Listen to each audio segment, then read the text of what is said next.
Greetings and welcome from sunny Key West, Florida, or Sugarloaf Key, same difference, 20 minutes away. I'm here today because I've got a video of when I was putting the tow package on our 2020 Jeep Wrangler 4xe Unlimited Rubicon.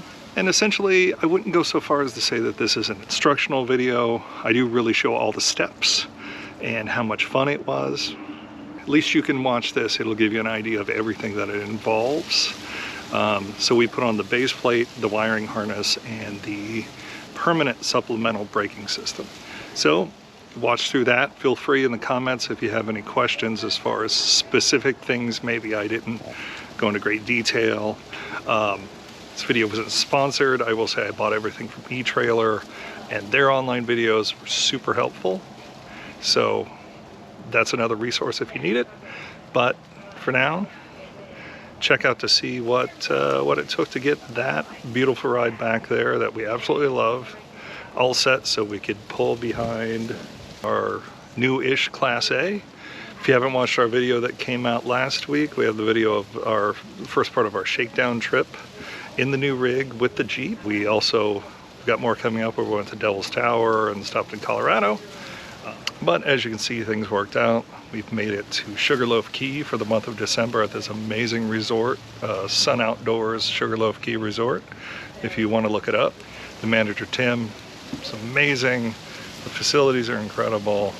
Anyhow, on to all the not fun work that took place back in Iowa. So step one is taking out these plastic bumper rivets that just push in to secure it. There's 2 on the top, and I believe there were 4 on the bottom. Tool here, worth every penny. So I don't know if I can get this to focus, but there's all these little notches in these holes here. Same kind of thing, little plastic push pins. I'll get all those out next. Alright, so now we have all of those removed. And we have 2 8mm bolts here that take off. Let's see if we can. I guess that's how you take that down. So there we have that lower plastic valance taken off. Yeah, see there's 2 18mm bolts I need to remove on each side. 2 more down there.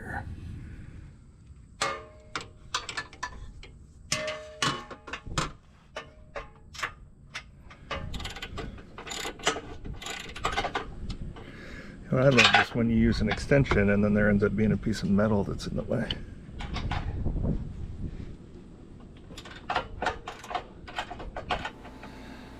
So here you get to see me demonstrating how much fun it is to try to reach up and around and under and behind and through to undo the bolts, including that one.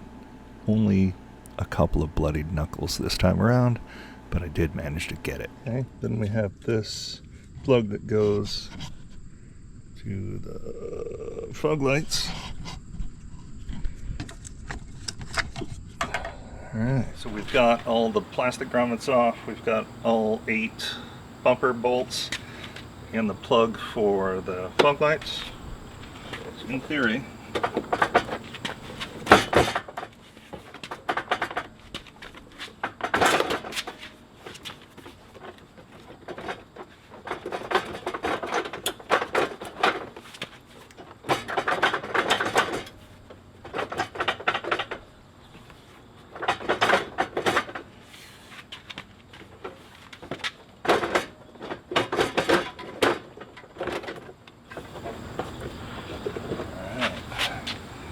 one Jeep bumper. So now we have these 2 outside 16mm bolts that need to come off. But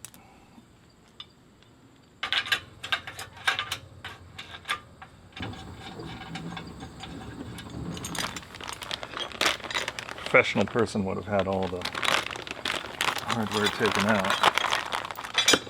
We need some washers in here for spacers. And the directions say shape them up.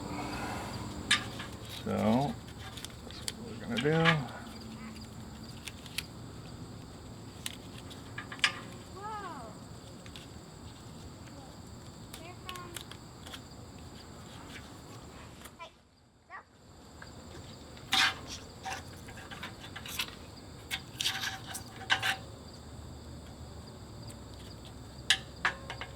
Handy dandy screwdriver to make sure, so when we go to put the bumper back on, those will stay in place when we're trying to jam those lovely studs, bumper studs, back through, in theory. Alright. Guess we're using those bolts we just took out right away.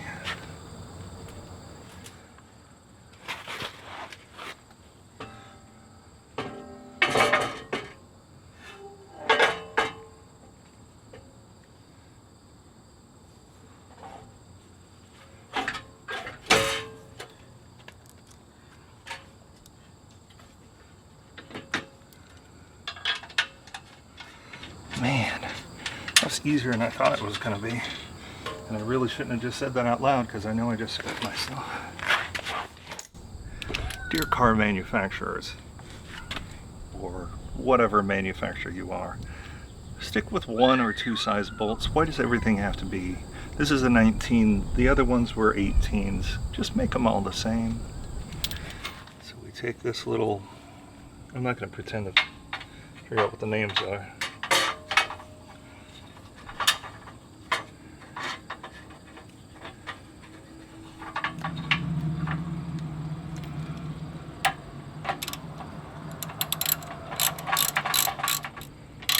There's that side, and I'm going to run over and do the other side. Okay, the next step, and really if you're catching my toes in the shot, having painted toes really helps you work on a Jeep. So we have this plate where the 6-way or 7-way, whatever, one of my kits is 6-way that goes to a 7-way. Anyway, this is where the plug for your Jeep to hook up to the power in the RV goes, but it hooks right to the factory 6mm, no, what are these, 7mm, the other ones were 8. I can't move this later, but it has 2 options. I'm going for the one that's further back.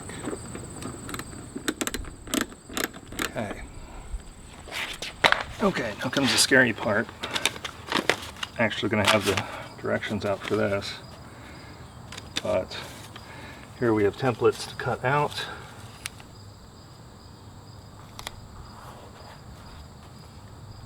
Now the directions say 1 7/8 inch down, so that's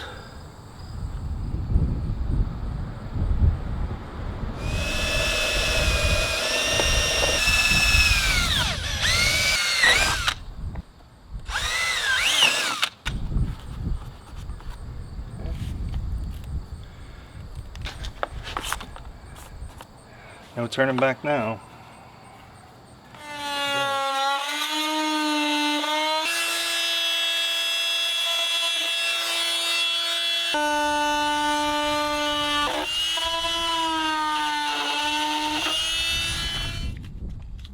And at least it's decided to get good and windy today.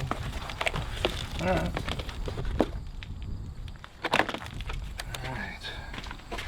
So, full disclosure, I did clean this up a little bit, and I did have to make them slightly bigger than they were. But almost as if I know what I'm doing. Alright. Kit also comes with the safety cables, which I guess you wrap around the base plate and you hook someplace on the frame, so if this would fail, you're good. So plastic back off for the moment. Anyone have any bets that it starts to rain before I get this done? But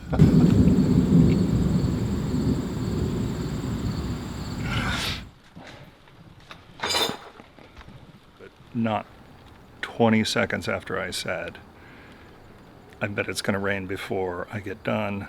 And then it did just start to rain, just instantly, no. So anyway, so I was running around bringing all the tools and parts inside. So after the brief but annoying rain shower, I got back to work and installed those cables that are the safety measure for the base plate. That, of course, led us to the next logical step, which actually turned out to be wrong, but we'll cover that later, of putting the bumper back on. Lining up 8 stud bolts into 8 little holes you can't see proved to be pretty much every bit as much fun as I thought it would be. There was a whole lot of laying on one side and thinking I had gotten them through the holes, going to the other, pounding on it to see if I could get it to go in, which of course would make the other side pop back out. And the wind was blowing nice and strong and blowing my camera strap in front of the lens, which eventually I fixed, but here nor there. So after much pushing and shoving, and there might have been a swear word or two, and even pushing on it in ways that look very inappropriate when you watch the video back, I did eventually get the one side lined up and a couple of bolts on, and as you'll hear in a second, you can hear when the other side went in.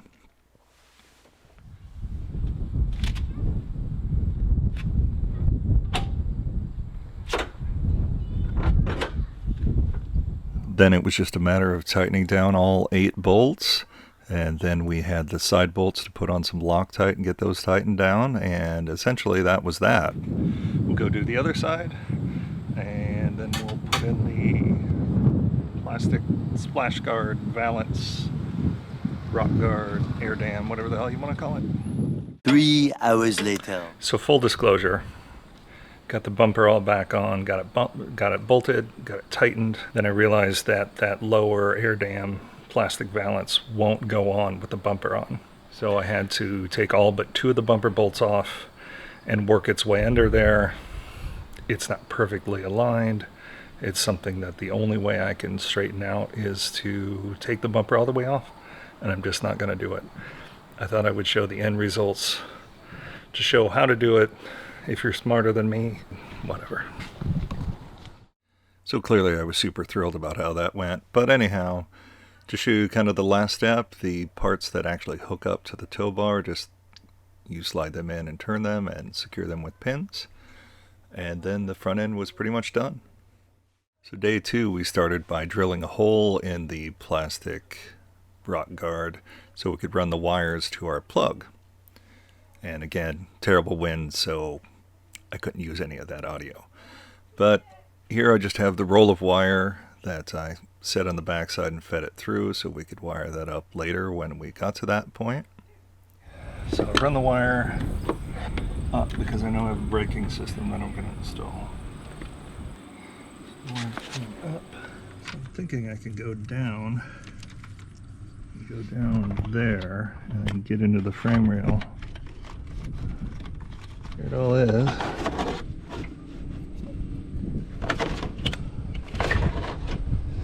We'll do that, and then we'll go into this frame rail hole here and see if we can feed it back.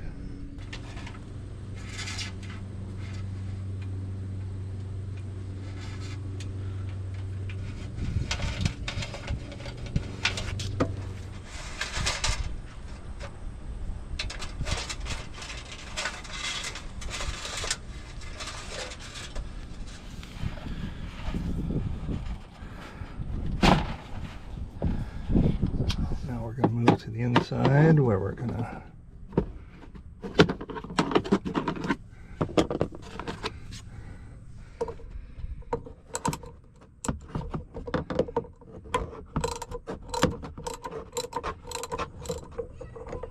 okay, so that's free. That's enough.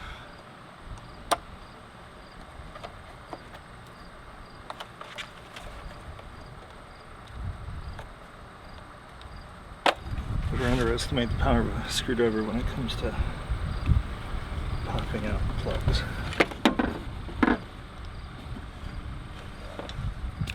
There we go.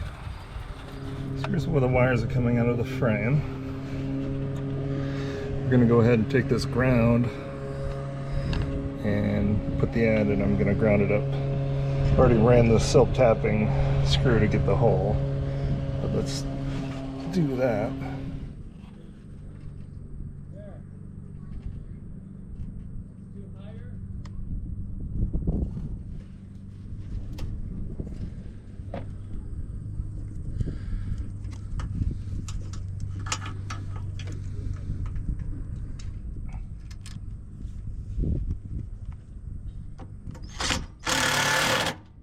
Strip the rest of this white one off because we'll need that for something else. Nice and fancy. Man, whatever they use to wrap these is, say it's industrial strength, is a freaking understatement.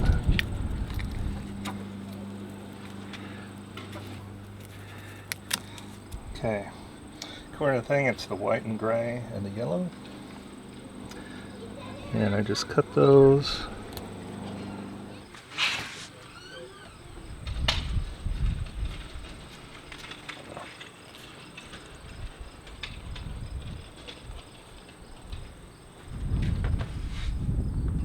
So I have these wires up here, the wires that run up to the front.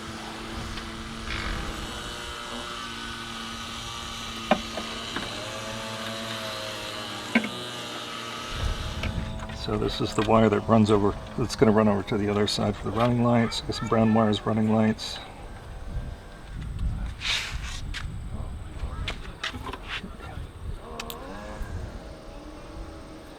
It's the out.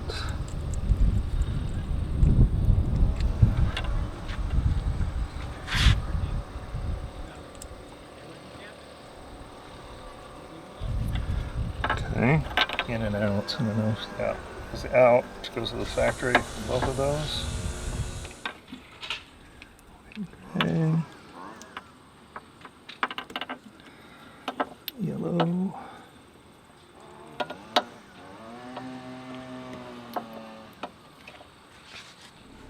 Then the yellow and white wire that ran to the other lights got hooked up to the other two outs on these diodes. I'm going to stick these two together since it has double-sided tape.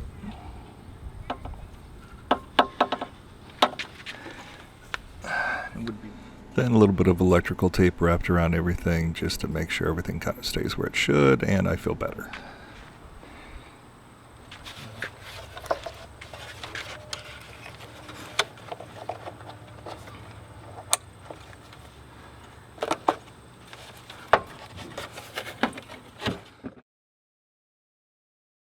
Okay, from this side I ran the wires down. Well, the green wire didn't run up. This goes to the front. The white wire is the jumper wire. And actually, so here's the back of the Jeep. So I actually ran them down. You see I did put a zip tie on there.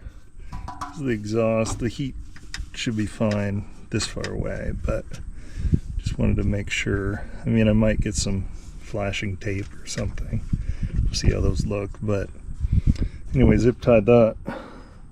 So that's not going anywhere. And you run along,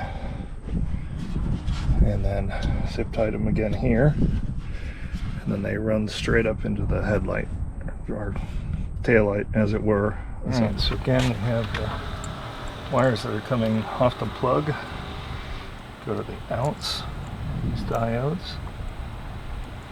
We have the white and orange on that side. And the white that we pulled up as jumper goes through that. And then of course the green wire that came up. Put the boot on first. Worry about that later. Run through here and then get these wires all stripped off. Now, problem is my vision's so terrible.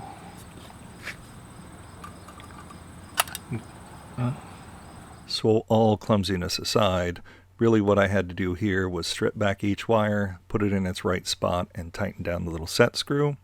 Wasn't super complicated. The little nubs there were labeled things like LT for left turn signal, and I just had to remember which was the right wire for that. And after double checking it, I thought it was right.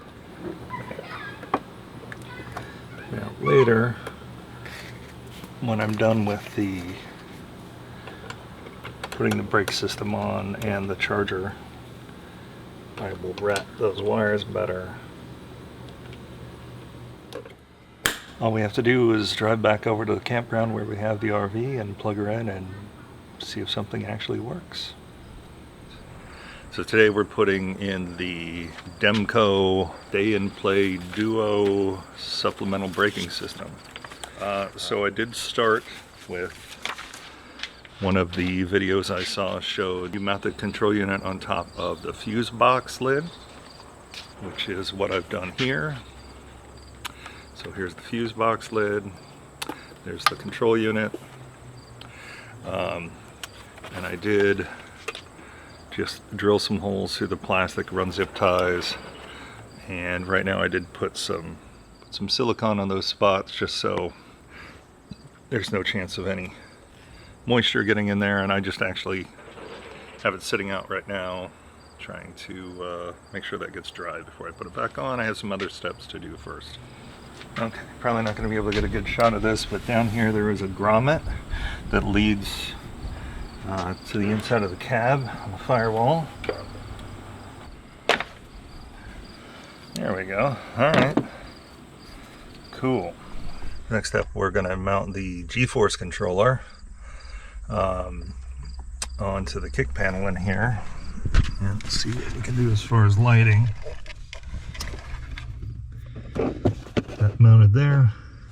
So we have the on-off, and we can adjust the braking. So, in theory,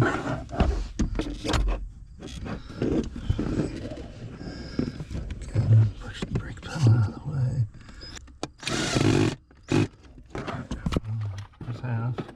So I ended up taking a piece of tape and holding it up for a minute so we can get both sides there.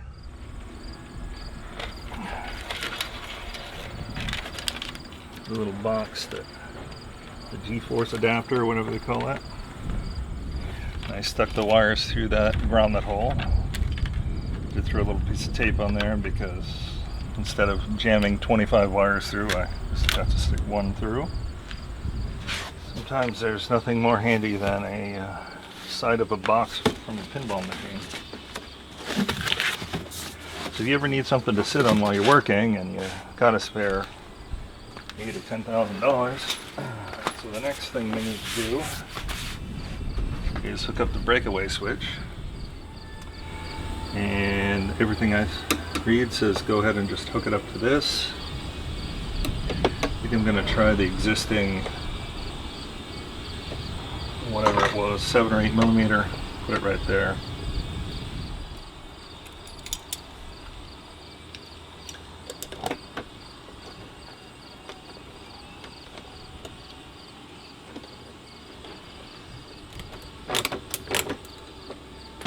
Okay. Alright, and then the hole that I drilled for the plug needs to be there too. And while we're here, we have the wireless Coachlink so we can see in the RV if the brakes are working. And got a couple of Velcro stickies, and we're going to put it just right up above that and run the wires through where the other ones all went. Here we have the yellow and green wire from the G-force, and here are the wires that I ran to the back of the RV for the brakes and turn signals and all that good stuff. So we're supposed to splice these into that. Cut them a little long. Side mind is, am I going to use these butt connectors that I can just slide that in, slide this over that wire, and then mash it down.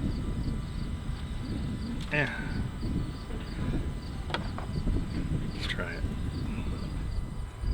So now, in theory, I've got to close this, squish it down. Does kind of click. Let's snip this end off. And clip that.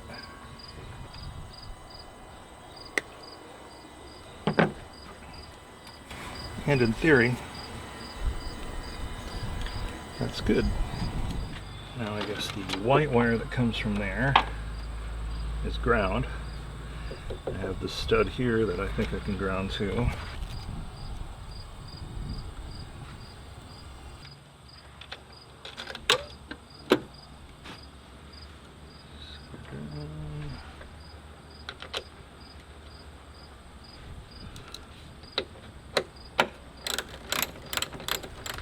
Okay, here's one of the things I hate most about following like directions step by step or video that someone else has done.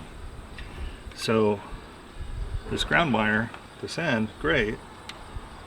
Then it tells me that the wire that comes from the coach monitor, this white, is a ground also, and I can ground it there. Sure would have been a whole lot more helpful to know that before. So I guess I'm going to cut this end off, put these together and put another end on, and be really annoyed. So you take the red and black wire that come out of our controller box over there, and the red and black from the G-Force controller inside, and we just hook those 4 wires together.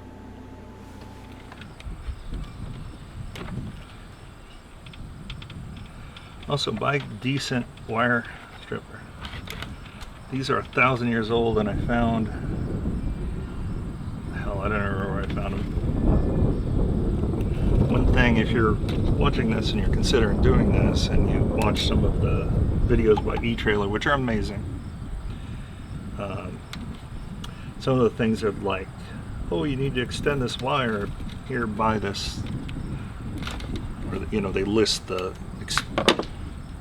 extra wire that you can buy. So far, at least in my installation, there's been a ton of extra. So having to feed it in there. Oh, see, look at that. Almost stuck the red in there. Brain damage.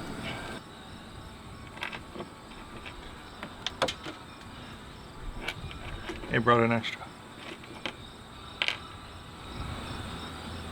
You know why? Because I'm clumsy. In addition to not having any patience, I'm clumsy. So next step. So I did extend, this is the black wire from the breakaway, which I'm going to go ahead and just feed along here where the other wires came up.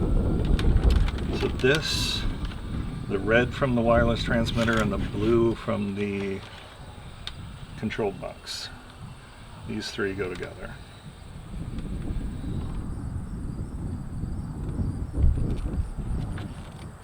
So now we're getting close to where we're going to hook up the power. So it comes with this fuse terminal, and it says leave the fuse out for now. Put a ring terminal on this end, and we do have an open stud on the positive. Tighten that down, and I just happened, I had 2 sizes of extra bolts in my entire garage I can find, and 1 happened to work. So we'll tighten that. And then the brown from the controller and the red from the breakaway both go to power. Alright. Good bite. Bite 2. Alright. Start off for now. That appears to be all the wiring other than the cleaning up part. So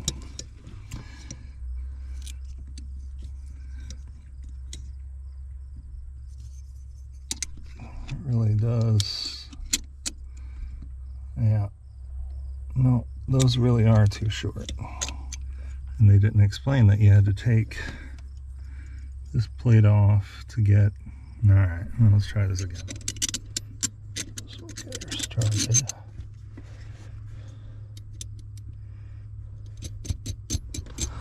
I'm guessing I could look at the mount plate, which is supposed to probably be right about there. Let's go small and we can add to it if we need to. Just come off easy.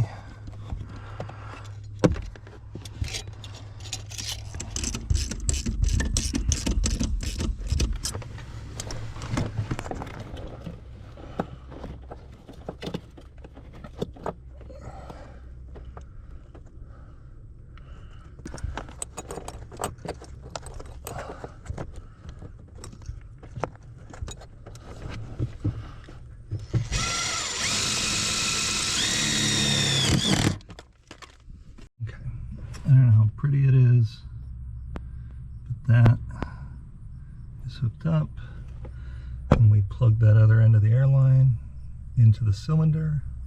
I'm guessing we can test it now, maybe? Curve it, ground it back down. P4, so we want to go to on.